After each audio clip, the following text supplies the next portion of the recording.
Assalamualaikum warahmatullahi wabarakatuh. Alhamdulillahi rabbil alamin. Allahumma salli ala sayyidina Muhammad wa ala ali sayyidina Muhammad. Hadirin rahimakumullah. Pada kesempatan ini yang akan dibahas yaitu tentang hal yang membatalkan puasa. Teringat dengan satu ayat dari surat Al-Baqarah ayat 183 yang berbunyi, A'udzu billahi minasyaitonir rajim. Bismillahirrahmanirrahim.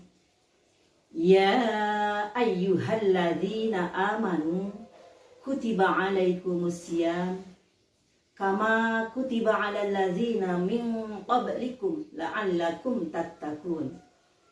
Artinya, hai orang-orang yang beriman, telah diwajibkan atas kamu berpuasa sebagaimana telah diwajibkan atas orang-orang sebelum kamu agar kamu bertakwa. Di ayat tersebut ada kata asyam, artinya puasa. Apa itu puasa? Puasa adalah menahan lapar dan haus serta hal yang membatalkan puasa dari mulai terbit fajar sampai terbenamnya matahari. Dari arti tersebut saya akan garis bawahi di sana hal yang membatalkan puasa. Jadi bukan hanya menahan lapar dan haus, tapi ditekankan segala hal yang membatalkan puasa. Ada 9 hal yang membatalkan puasa. Yang pertama, memasukkan sesuatu ke dalam salah satu lubang yang 5. Yang kedua, muntah dengan disengaja. Yang ketiga, bersenggama. Yang keempat, keluar mani dengan sengaja. Kelima, keenam, ketujuh, ini adalah satu paket yang bisa dirasakan hanya oleh perempuan, yaitu haid, nifas, dan melahirkan. Yang kedelapan, hilang akal. Yang kesembilan, yang terakhir, yaitu murtad. Jadi itu hal-hal yang dapat membatalkan puasa, ada 9. Baik, kita bahas satu persatu. Yang pertama, memasukkan sesuatu ke dalam salah satu lubang yang 5. Apa lubang yang 5 itu? Yang pertama adalah mulut, lubang mulut. Yang kedua, hidung. Dan yang ketiga, telinga. Yang keempat, kubul. Yang kelima, dubur. Baik, kita bahas yang pertama. Memasukkan sesuatu ke dalam mulut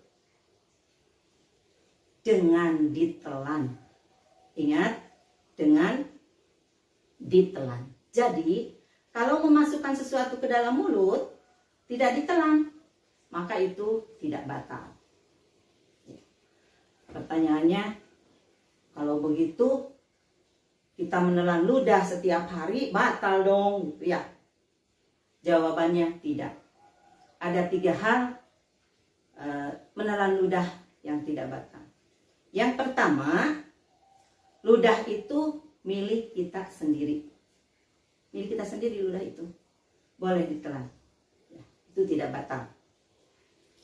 Contohnya, kalau misalnya ada ludah dari orang lain, misalnya sepasang suami istri yang harmonis, romantis, gitu, selalu berciuman kalau mau berangkat, itu berciuman itu tidak batal. Tapi kalau berciumannya terlalu dalam dengan tukar lidah, maka kalau kita menelan ludah kita itu berarti sudah tercampur dengan yang lain, ya, itu berarti batal.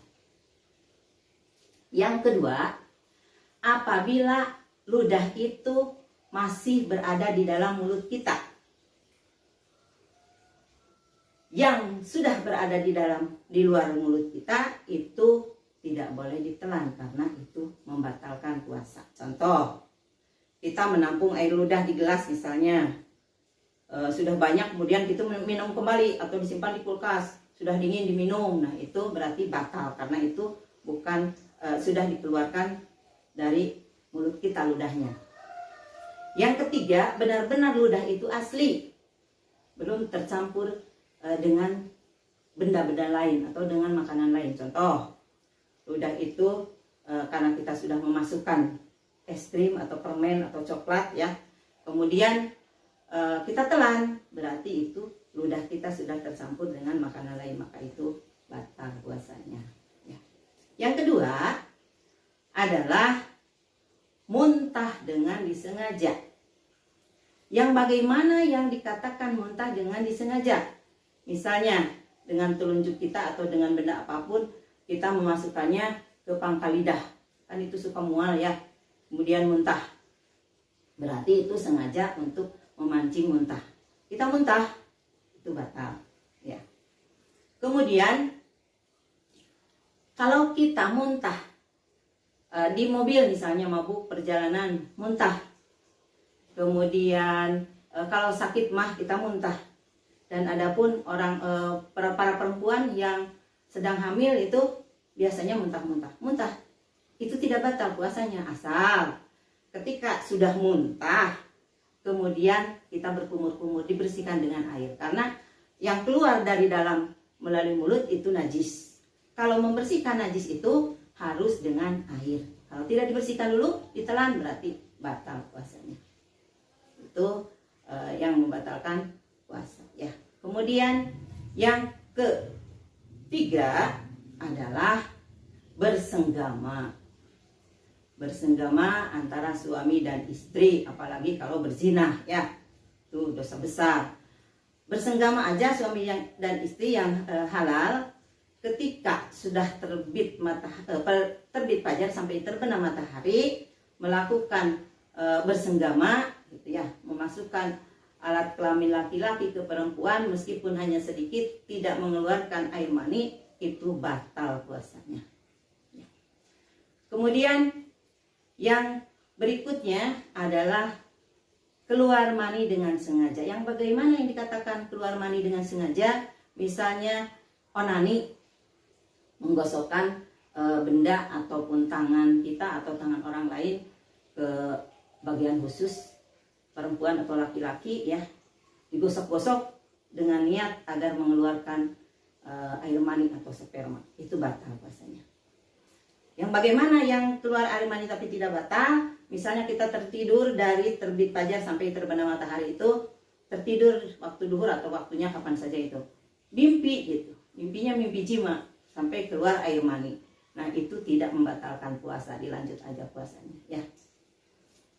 Yang kelima, keenam, dan ketujuh tadi satu paket, haid, nifas, dan melahirkan. Seandainya kita meskipun ahli ibadah sebagai perempuan dari terbit fajar sampai mau terbenam matahari, meskipun hanya tersisa 1 menit, misalnya waktu buka itu jam 6, ini jam 6 kurang 1 menit, kita haid atau kita nifas atau kita melahirkan, baik itu melahirkan bayi atau melahirkan bakal bayi, yaitu keguguran, itu tetap batal puasanya. Jadi kita harus mengkodok puasa itu ya. Yang kedelapan yaitu hilang akal. Hilang akal ini ada 3 model. Yang pertama, gila. Kalau misalnya seseorang puasa dari mulai terbit fajar sebelum terbenam matahari, dia mengalami gila, walaupun hanya sebentar, berapa detik atau berapa jam, itu batal puasanya. Kalau nanti harus dikodok ya. Kemudian yang kedua, pingsan. Hilang akalnya itu pingsan.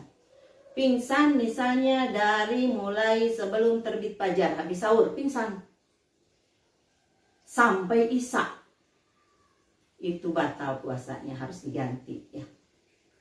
Kemudian yang bagaimana yang tidak batal kalau pingsan? Seseorang pingsan dari mulai sebelum terbit fajar sampai misalnya terbangun kembali pada jam 12. Terbangun kembali beberapa saat, kaget kenapa banyak orang, pingsan lagi gitu ya. Kemudian lanjut sampai ke maghrib. Nah, itu sah puasanya. Nggak usah dikodok, itu sah puasanya. Kemudian yang ketiga, tidur. Dari mulai terbit fajar, tidur sampai terbenamnya matahari. Itu sah puasanya. Boleh. Asal jangan ada niat di dalam hati, saya akan tidur seharian biar tidak sholat duhur dan sholat asar. Itu mah batal puasanya. Ya. Yang kesembilan, yang terakhir, yaitu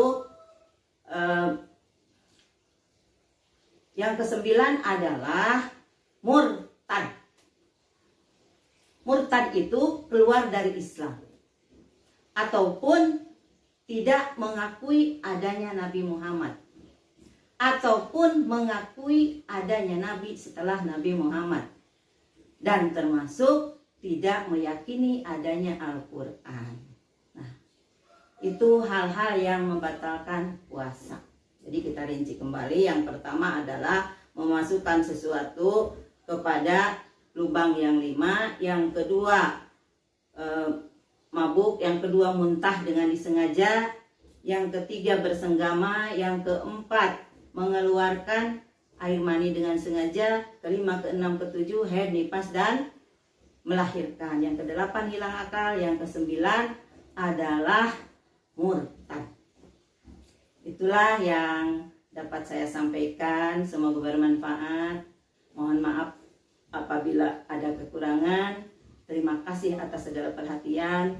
Billahi taufik wal hidayah. Wassalamualaikum warahmatullahi wabarakatuh.